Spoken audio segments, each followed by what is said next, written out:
The Genius Club with Prairie Pine. Chapter 80. Concealment. When Alex saw the emblem of the Genius Club covering the entire moon, the huge black hand did not seem to point upward, but at him, as if mocking. Just moments earlier, he had believed that in this future world, the Genius Club no longer existed, perhaps even wiped out by rapidly advancing technology. But the truth was the complete opposite. Not only had the organization not disbanded, it had grown bolder, planting its logo directly onto the moon. "What is that thing?" Alex asked, pointing at the moon. "The moon," Big Face Cat replied. "I mean the black shadow on it. Is it a projection? Or is there actually a structure that large on the moon, stretching from pole to pole? I have no idea." Big Face Cat shook his head. "The moon has been like this for hundreds of years. I've seen it this way my whole life, and I never thought it was strange." "You're just lucky tonight. The moon is full on the 16th day, so the pattern is crystal clear. On normal nights, it's much harder to see. Sometimes from certain angles it even looks like a middle finger." "That's not the point, Brother Face," Alex said. He looked up again at the eerie, terrifying moon. "The point is that it has been this way for hundreds of years, even before you were born. This is clearly man-made. Thousands or tens of thousands of years ago, the moon was nothing like this. Well, obviously. I already know that." Big Face Cat rubbed his shoulder, took the cigarette tucked behind his ear, and lit it with a match.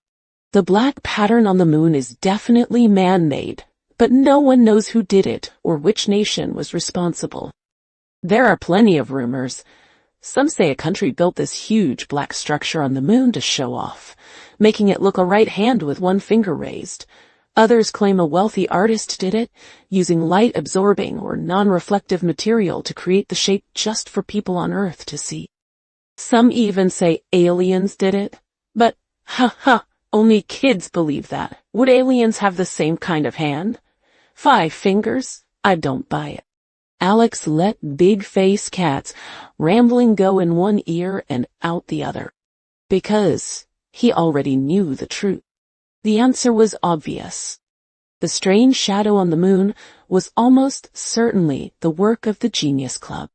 It was eerie and arrogant, perfectly matching Alex's impression of the mysterious organization. But a lunar project of this scale could not exist without historical records. "Brother Face, is there nothing about this in the history books?" "History books?" Big Face Cat let out a scornful laugh. "People like us don't even have the right to know real history." He pointed toward the brightly lit New East Sea City kilometers away.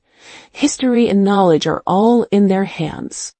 If you want to read real history books, you have to get inside New East Sea City, where there are plenty of stores and high-tech devices." "So listen, kid," Big Face Cat said, blowing out a puff of smoke and looking at Alex with complicated eyes. "It's not that I don't support my daughter's studies. If she could study in New East Sea City, I'd sell everything, even myself, to support her. But studying here in our village, what's the point? We have no real knowledge, no real history. Even school teaches nothing meaning." Alex had to admit that was true. He could not judge what he did not understand. He patted Big Face Cat on the shoulder. "Got it, Brother Face. My bad." He smiled and said, "If I ever get into New East Sea City, I'll blow a huge hole in that steel wall. Then you can lead the villagers and take all the good stuff inside." "You're full of it." Big Face Cat slapped Alex on the back. "Always talking big. Come on, let's go drink." The two went downstairs. Alex took one last look at the cyberpunk-style New East Sea City and the moon marked with the Genius Club's emblem, then stepped inside. In the living room, sister-in-law, their daughter and young son had finished eating and left the table. Alex and Big Face Cat drank for a while longer. Alex asked many historical questions, but received no useful answers. No matter what he asked, Big Face Cat only said the world had always been this way. He knew no real history, as if there had never been any to begin with. He had some vague idea of events from the past few decades, but nothing beyond that. Even bookstores had no materials about life 100 years ago. This surprised Alex. Every world and every civilization should have historians and records, shouldn't they? But then he thought back to the first dream world, where historical records were also missing. Was there a common reason for this? Before long, Big Face Cat checked his watch, smiled, and put an arm around Alex. Let's turn in early tonight, brother. There are plenty of rooms upstairs. I'll have your sister-in-law get one ready for you. Make yourself at home. Who goes to bed this early? Alex shook his head.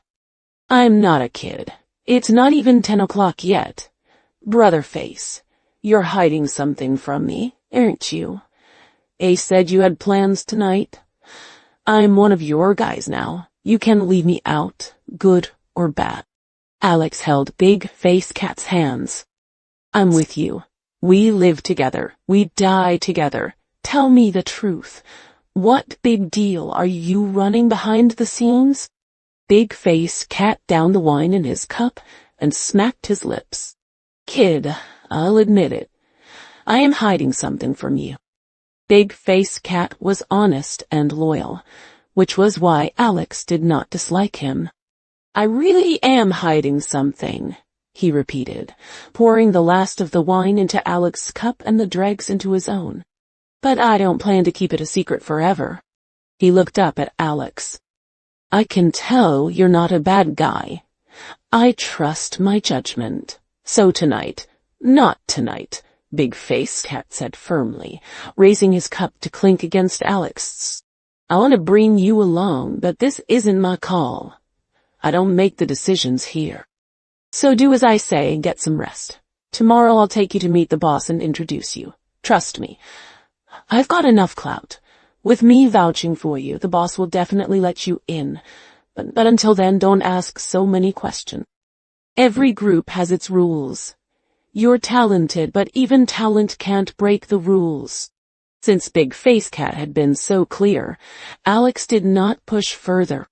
He never expected that in the last dream he had used tomorrow to put Big Face Cat off.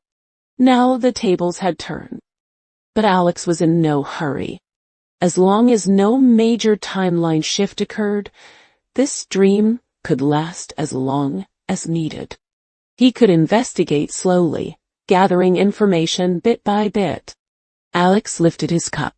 You have someone above you. Not a big brother, a boss. We work for him. The two clinked cups and drank everything down. Big Face Cat showed Alex around the house and pointed out the bathroom. After he washed up, he was led into a clean, tidy bedroom. Get a good night's sleep. Don't go wandering around outside. It's not safe. Got it, Brother Face, Alex replied. Don't worry. But he had no intention of staying inside. Big Face Cat had practically spelled it out. Not going to investigate would be an insult to his own curiosity. Besides, he was already dreaming. There was no point in sleeping. He had tried before. It was impossible to fall asleep inside a dream. Good night, Brother Face. Good night, kid. Lying on the stone bed, Alex kept his eyes open and listened to every sound in the house. Sister-in-law seemed to be chopping radishes in the kitchen, preparing pickles for the next morning. Their daughter and young son drifted off to sleep amid giggles. There was no sign of Big Face Cat. He had definitely left already. Finally, after the house went completely quiet and sister-in-law fell asleep, Alex climbed out of bed. He pushed the door open.